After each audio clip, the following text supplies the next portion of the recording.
You want to do the honors? No, you go ahead. I need to take it in from here. I was hoping you'd say that. Okay. Oh my God. Oh, that's my brother, Ryle. The first official customer? Well, you'd have to buy something to be considered a customer. Right now, you're just loitering. We all have an idea of what love can be. I want to see you again. Now you see me. You know what I mean. Hi, this is Dan, and today we're going to discuss once again why Hollywood is having so much trouble picking up the pieces, misinterpreting data, and overall not understanding why it is that audiences seem to have left. The clear answer is, yes, things are bad. They're bad for very specific reasons because investments were made in the wrong places by people who were not interested in dealing with who their audience is, but who they wanted their audience to be in order to brag about it during cocktail parties and cocaine events, if you know what I mean. So the most recent example of this, and it's a little bit of an old article at this point, but in Variety, there was an article that tried to figure out the reasons behind the success of It Ends With Us. And the article, written by a guy, was completely wrong in the most preposterous way imaginable. This is coming from Variety. It's not coming from a level of higher academia where clearly the business of entertainment is not taught at all in terms of audience flow or why movies were made or why anything was ever done the way it was, but rather someone who's supposedly part of the industry itself, so therefore should know what the hell they're talking about. And the reason I sound angry is because this is not difficult. The entertainment industry was always based, and I'm talking about for over 100 years, since the 19 teens, the industry has been based predominantly on the important role of women in the audience. This has not changed since then. We might talk about tentpoles. We might talk about how since the mid-90s, there has been a focus on trying to bring in more of the male audience. The truth is, it ain't gonna happen. There's always been an audience for men to go to tentpoles. Tentpoles are cool. What's the main reason tentpoles are cool? Tentpoles are cool because they cost a lot of money. And in many instances, once you get past a certain budget level, you are no longer paid based on the profit you make, on your return on investment. Rather, you're paid on the amount of money that you're spending. This is one of the many reasons why the entertainment industry is in trouble. There is no excuse for a TV series like Baby Reindeer to cost totally less than an episode of The Acolyte. And yet here we are. And we have seen so many movies and TV shows destroyed because there was this idea that you could spend forever, you could not do due diligence in order to get a proper production going, spend even more to try to fix it in post, and then look sad and shocked when the whole thing bombs. Yes, I know that we've just had an absolutely fantastic run of box office with Inside Out 2 and with Deadpool. And when we look at those movies, what's the most important thing? They are about the human relationships. Yes, there's a lot of bling in both, but still, they're based very strongly on the camaraderie of the main characters. This is what brings people in over and over again. And I'm going to dare say it, Deadpool and Wolverine, in its own way, still played many of the cards that a quote-unquote chick flick would play. What do I mean by that? If you think about it, Deadpool and Wolverine is almost a bromance.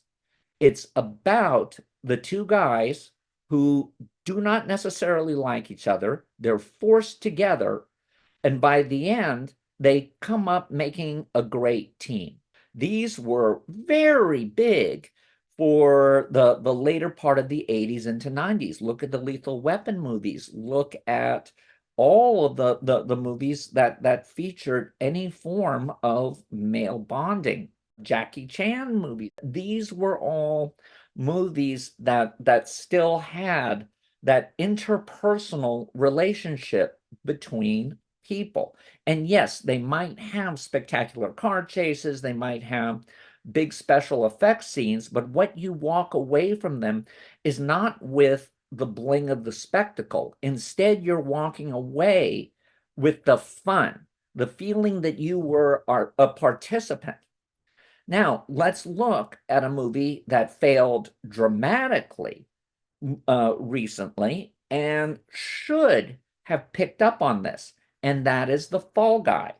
If we look at The Fall Guy, what was the reason that that movie failed? Well, first of all, it had an absolutely terrible ad campaign. The trailers, the posters, all of that gave a confused message. We did not know what the movie was going to be about. It should have been a very easy sale.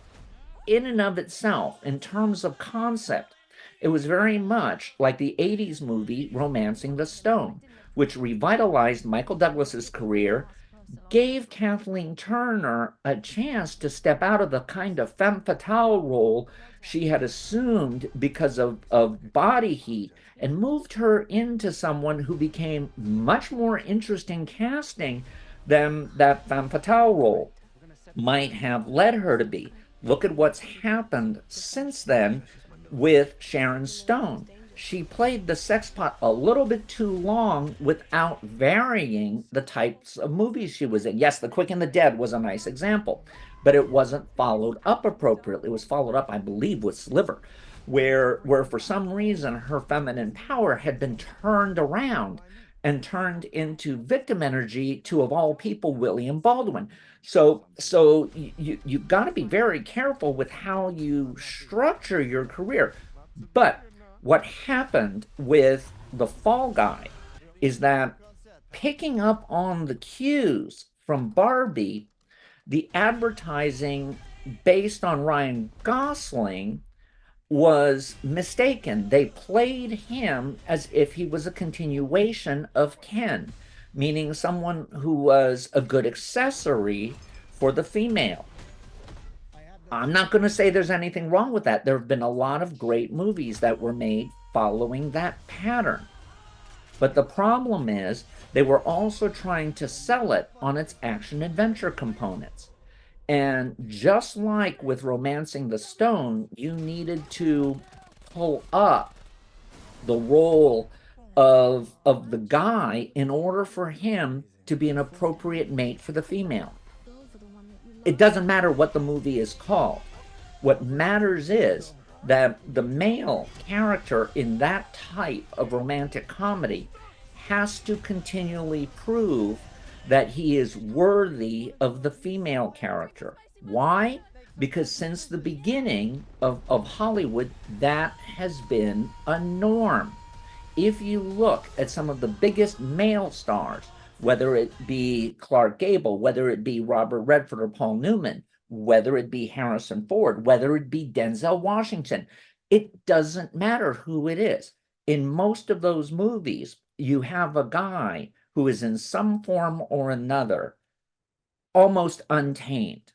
And through the course of their relationship with the female character, they get civilized. They get to bring out a human side that is often lacking.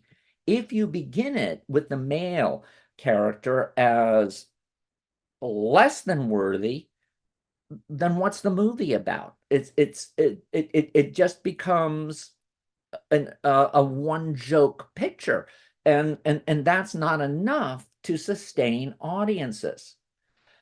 It would have done really well if they had looked at the Doris Day and Rock Hudson movies not through the air of contempt, that too much of Hollywood looks at older movies, but instead why those movies worked.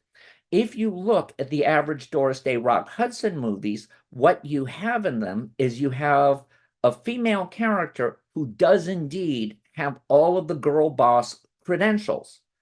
And she's often against a guy who has what we would now consider to be male privilege. And she gets frustrated because he is able to waltz in and steal her clients or whatever. And she has no power to combat that. And by the end of the movie, she's totally turned the guy around simply by dint of her doing the right thing and being someone that he can admire. And in the process, he himself shows a side of integrity that he never knew he had. Look at a movie like Lover Come Back, which was remade as the TV show Mad Men. Trust me, it is. And when you look at it, you go, wow, look at how much the Rock Hudson character is forced to change. Now, admittedly, sometimes these movies don't necessarily have 100% satisfying endings, but they were good enough to get people to keep coming back. The answer to this is to accept who your audience is. If you go back throughout Hollywood's history, what do we notice about the majority of female stars? They were incredible role models. And the reason they were incredible role models is because they were 100% transgressive toward the average member of the movie-going public. They were almost wish fulfillment fantasies. If you looked at Gloria Swanson, seen today, we can't get this, but at the time, she was coming from an agrarian background. She came to Hollywood, perhaps was involved in Mack Sennett's casting, who knows, and who cares at this point. But within 10 years, she was the height of glamour, and she was dictating fashion. And she was so successful that she even convinced wealthy people to create what we now call main bathrooms, which are usually en suite with the main bedroom of a house. And these were fantasy places. Prior to that, the bathroom was always utilitarian. All of a sudden, with Gloria Swanson, they became fantasy areas. And that has followed through to such a degree that if you're in any kind of new housing development, you still have that idea of the bedroom that's with the main bed, the bathroom that's with the main bedroom is a unique place. Mary Pickford, yes, she was playing a little girl well into her 20s, but in the process of doing that, she became one of the entertainment industry's first big boss woman. She, along with Charlie Chaplin and David Griffith and Douglas Fairbanks, formed United Artists Pictures. When she and Douglas Fairbanks, because they were Jewish, were not allowed to live in the nice area of Los Angeles, they said, well, screw this. They went to no man's land and created Beverly Hills. So you have people who were able to overcome. Look at the star of the 30s. The production code was initiated because of Mae West and her freewheeling attitude towards sex, where she took on a very masculine approach, where she knew what she wanted, she knew what she was going to go after, and she was willing to be humorous about it without being a shrinking violet who needed smelling salts and a fainting couch. Katharine Hepburn, very mannish. What did Katharine Hepburn do? She and Marlene Dietrich were the 1-2 punch that introduced slacks as common wear for women. And trust me, that was not an easy thing to pull across, but they did it because they had that internal sense of who they were as power figures.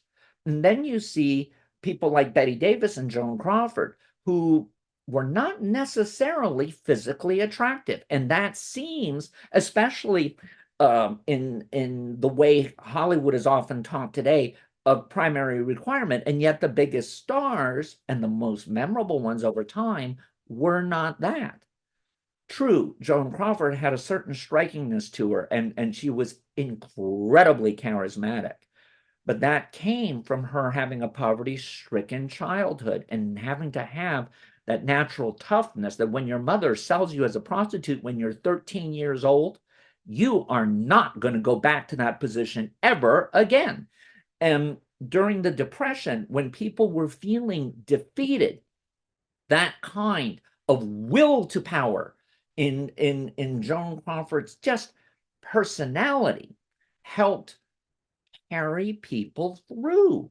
With Bette Davis, much more powerful as an actress, willing to look downtrodden, willing to do anything for a great role, sometimes accused of being too mannered. Doesn't matter, because what she did is she had the power to make you believe that someone who, in terms of breaking their face apart into pieces, was really rather plain. In fact, when she first got off the train from New York to Hollywood, the press agent didn't recognize her. He didn't see anyone who looked like a movie star because she didn't have the bling. And yet, look at what she did. You have Judy Garland. True, she's portrayed as a victim of Hollywood, and yes, she was. But by the same token, look at how iconographic she became. Look at that sheer power that this 4'11" woman had in being able to take over songs, to be able to cover up really severe mental illness and abuse from the past and play like she was an innocent country girl. It was a real transformation. How about Marilyn Monroe, who is continually shown in Hollywood as a victim, as someone who was picked on by everyone, was forced into the cat? No, no. I'm not going to say she didn't sleep around. Of course she did. But she also knew how to leverage her power. When Darryl F. Zanuck didn't want to pay her, she was able to go up to him and say, hey, the movie's called Gentlemen Prefer Blondes, and I'm the blonde. And he was forced to acquiesce, wasn't he? And what happened when he refused to give her the money? She said, fine, I'm going to go to New York, and I'm going to join an actor's studio, become a great actress, and I'm done with Hollywood. He gave her more money than she was originally negotiating for. And then you have the whole Ella Fitzgerald thing, where Ella Fitzgerald was starting her career, and Marilyn Monroe was willing to go to Romanoff's and say, I will be in the front row every night that she is scheduled to perform, dressed to the nines. You will get every man in town to be there. Give her the contract. And she did, right? So this is the kind of power that women have had, both on screen and off. Look at Elizabeth Taylor. She changed American morals every bit as much as the counterculture did. Her husband gets killed in a plane crash. She runs off with his best friend, who happens to be married to MGM's sweetheart. By the way, that was a sham marriage, which Debbie Reynolds was hilarious talking about. The studio set it up because, well, reasons. And so Elizabeth Taylor runs off with her husband, gets condemned, almost dies of pneumonia, gets paid more money than anyone else in Hollywood up to that point. First person to get $1 million deal per picture. She ended up making $7 million because 20th Century Fox absolutely screwed up their deal making and was paying her on a weekly basis rather than for the whole movie. Oh, well, what a dumb thing for them to do, right? And then on Cleopatra, she falls in love with Richard Burton, and all of a sudden Eddie Fisher is out. The Pope condemns her, and she wins over the Pope. Yes, she did. There was a time when you could go to 1,000 people almost anywhere in the world and show them a picture of Elizabeth Taylor, and they knew exactly who it was. And don't think there weren't powerhouses in the business. It wasn't just Mary Pickford. You had Lucille Ball, who was the strongest female executive in Hollywood, right up until the 80s when Dawn Steele and Sherry Lansing took over studio positions and ran studios. She ran Desilu. She knew what she was worth. She and Desi Arnaz single-handedly changed television by insisting their shows be shot on film. And in the process created reruns. Can you imagine television without reruns? And the fact that you had a mixed race couple, the fact that this mixed race couple were friends with a Jewish couple during the height of anti-Semitism, gentleman's agreement notwithstanding. Lucille Ball fought for every one of those things. She fought to be allowed to be pregnant. She was willing to troll the network Blue Bloods when they said, oh, you can't use the word pregnant. So she and Desi and Jess Oppenheimer said, okay, let's call it Lucia's ancienne. Everyone will run to the dictionary to find out what that word is and not believe how stupid it was that we couldn't say the word, which indeed happened, didn't it? And to say nothing of once you had feminism invading the silver screen and you had major stars like Jane Fonda and Diane Carroll, you've always had a lot of strong female characters, female character leads or a picture leads were supposedly 2/3 of the motion picture output, with 1/3 being movies that were made toward the males. And that was a good system. The female-centered movies, while not cheap, still were not expensive. And so their return on investment floated everything else. In the world of television, network television to be specific, outside of sports, it's always been geared predominantly toward female viewers. Didn't matter what the show was, that they were all written with that idea. Even if you look at a show like MacGyver, even if you look at some of these other shows, they still very much had enormous female appeal. Remember, the female audience didn't have to watch something with a female lead. It watched something that had an emotional context of someone who could be admirable under adverse situations.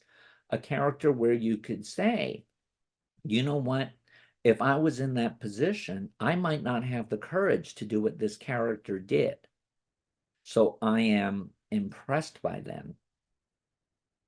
So when we see an article coming out and talking about how, oh, well, chick flick is more or less a derogatory term. We have to learn how to embrace it, and we have to learn how to take it for our own. Why? It's always been the mainstay of television. Don't think that Lifetime and Hallmark don't make serious bank over those Woman in Jeopardy and romantic comedy movies. In the same way that network television refused to do game show and reality in prime time until Who Wants to Be a Millionaire showed them that audiences miraculously were willing to watch game shows after Access, the 7 to 8 time period, right now dominated throughout much of the country, with in each market with Jeopardy and Wheel of Fortune. And it has been for 40 years. So in that same way, what made people think that you wouldn't go to see a movie with strong female leads in it? Doesn't have to cost as much. This movie certainly didn't cost that much. Hidden Figures didn't cost that much. Hidden Figures had the other really upsetting fact that it performed every bit as well in Europe and Asia as it did in the US. So much for that story that, oh, well, you know, Europe and Asia will never buy a show with or a movie with minority characters. Okay, who told you that? Oh, you learned it? Where did you learn it? Did you ever bother to check it out? Did you ever bother to research it? No, you just assumed that what other people said was true. When we look at the disaster that is Paramount, when we look at the disaster that is Warner Brothers, what do we see? We see most of these disasters were made by people trying to be fashionable rather than trying to deliver their audience. At the end of the day, it's delivering your audience that matters. In the 80s, I witnessed low-budget independent films delivering incredible return on investment just by delivering the audience. Kiss of the Spider Woman, Trip to Bountiful, Night Mother, Agnes of God, In Country, Places in the Heart. None of these are movies that sound like they're going to be blockbusters.